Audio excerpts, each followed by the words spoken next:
Alright, I have finished the first turn of the game. Starts at 8 a.m. I have just reached the 9 a.m. turn. And as is usually the case with these scenarios, the units start in pretty close proximity to each other. And so things kick off pretty swiftly. Although the rules for these scenarios, the no fluke stoppage for the first 8 turns still applies, just so you don't have stuff stopping before it even gets started. So we're still a few turns away from having any fluke stoppage, which means these guys that had orders to attack the Union line here early on pretty much started immediately, and the results for them were not so good. As you can see here, there's nobody even along the Union line currently.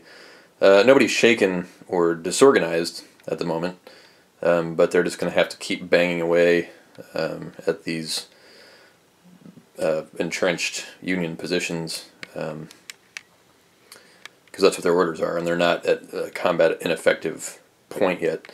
And also with the understanding that these are intended to put pressure on the Union line here, so that the real Confederate attack, which is up here, you can see these guys were the ones that started initially all the way down here in front of Kelly Field. They had orders to get around the flank and attack, to take the McDonald Field and attack the Union left flank.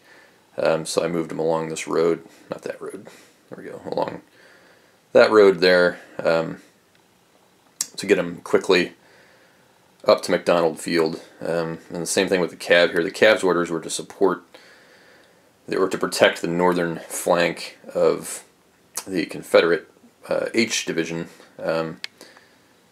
in their attack on McDonald Field. And then the Confederate Reserve Corps back here has orders to support the attack by H Corps on McDonald Field and the Union left. These guys, however, they haven't moved as much. You got to make your zeros roll at the start of every turn for your 0 commanders that have 0 command capability. And I've just been rolling terribly on these guys. I've been rolling 1s, and when you roll a 1 for your 0 commanders, they have no movement allowance for that turn. And so you can see there's 3 of them here that I have to roll for every turn, and I've rolled a 1 for at least one of them each turn, basically. So they're creeping along to support. So hopefully H Division up here will have enough oomph to brush aside the one Union brigade that's essentially defending the entire Union left at McDonald Field.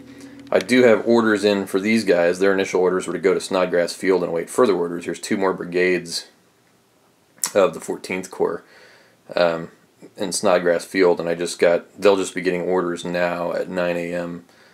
From Thomas, who's fairly close by. I had trouble picking him out earlier too. Van Dorn? No. I don't know where he is. He's in here somewhere. Reynolds. There he is. Hard to spot. He's got all the other commanders around him. So he sent orders over here to Negley's, these 2 brigades of Negley's division, to move up to McDonald Field and support who's that, Beatty's brigade there? Yeah. And the orders that's the only orders I've written for the Union so far. Most of their orders are okay. However, I realized what I wrote there was move to McDonald Field and support 1-2-14 in defending the Union left flank. Then realized, oh yeah, I'm not really playing with defensive orders, even though 1-2-14, their starting orders are to defend the Union left flank in McDonald Field. But I added on there, engage and clear all rebel forces from McDonald Field to make it, an official attack order as opposed to just a defend order. Which, they'll attempt to push up into McDonald Field. And actually, I've already made a mistake here on the orders for the Union. They were supposed to hold, you can see there's the McDonald farmhouse. They were actually supposed to hold that along the Lafayette Road here. So this brigade really should have been turned, oops, wrong way, those guys really should have been turned out like this, running on a line along the road there, and that would have made the Confederate assault would have been then straight against McDonald Field instead of me holding back here behind the creek and allowing the Confederates just to march into McDonald Field, seize it, and then move south. So I kind of botched the Union defense there. I mean, I think they've got a good line here. It's forcing the Confederates to attack across a creek, but it's also not according to the rules, which should have had the Union left centered on the McDonald farmhouse there and then stretched along the road to join up here with these elements of the 20th Corps.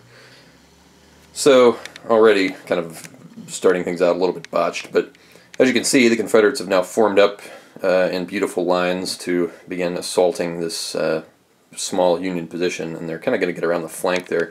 So it'll be a race here for Negley's guys to hopefully accept their orders at 9 a.m. and then run up there to support that Union left, because otherwise these guys are going to crumble pretty quickly. You know, and these guys all have their orders. They're getting ready to repel. They'll be repelling an assault from the Reserve Corps and the assault that's already underway from elements of the H Corps here. So, and that's a different polk there.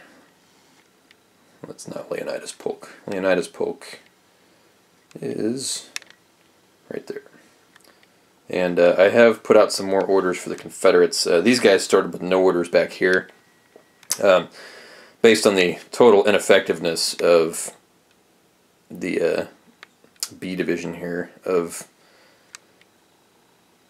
doing any damage to the Poe Field line, I've written orders for this division to assault the Union line at Brotherton Field and take the Brotherton farmhouse and Brotherton Field, and then hopefully that'll set them up in a position to try and roll up the Union flank.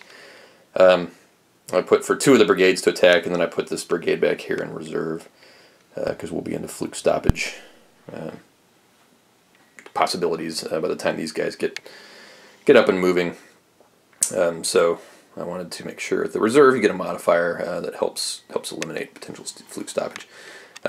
These guys up here had their goal is to attack the Kelly Field here, and they've had a very tough time of it. So as you can see, these guys got DG'd and flung way back. Some more shaken guys, just not really bad morale rolls for the Confederates, all in this division here, the CH division. So the Union position holding pretty strong at the moment. As you can see, already 5, and these are all fairly small Confederate regiments, although we do have a couple of 5s in there. Already 5 destroyed Confederate units, no destroyed Union units, no ammo issues for the Union at this point. All of their artillery is behind the line here. You know, in the old RSS days, that artillery would have been stacked right up front with a bunch of infantry. But I agree that it's better, more realistic this way to not have your infantry and artillery just bristling along the front line. And what I really need to do, actually, with this artillery is limber it all up and move it to in some cases it already is here, but move it to the far sides of these fields so that if the Union line cracks, the Confederates will have the Union will have these fields, open fields, to lay down some canister fire with an artillery line. So especially up here for the Kelly Field, which is much wider than the Poe Field or the Brotherton Field. You can see where I've got artillery lined up here. I should really move them back along the Lafayette Road there so that they have this just sweeping field of fire across the Kelly Field in case the Confederates are able to bust through. But you know, this is where really the main fighting is going to be, and will this line be able to hold against the Confederate position here? I've been focusing fire on, I forget which regiment it is, it's a Louisiana regiment there that Adams is sitting on. I've just been focusing my artillery and rifle fire on them, and have been hitting them pretty good, just in the hopes that I can get a fluke leader casualty. No dice so far. And then so far the Confederates haven't been able to hit anybody along here. They don't have their artillery set up yet. Those guys all just unlimbered last turn. Once they get a nice artillery line set up with the far side of the field there, then they can start shelling, either counter battery or go for some anti-infantry fire at the Union troops along the southern part of the field there. So it's going to be a race to get Negley's guys up there to try and hold that Union left, because if these guys break, then it's going to be orders to the cav up there and to those Confederate units here to just roll down the Lafayette Road and completely unhinge the entire Union position. So after an hour, that's where we stand. In the next hour, we'll see. If Negley doesn't accept those orders right away, it's going to get dicey for the Union left. So we will see what happens.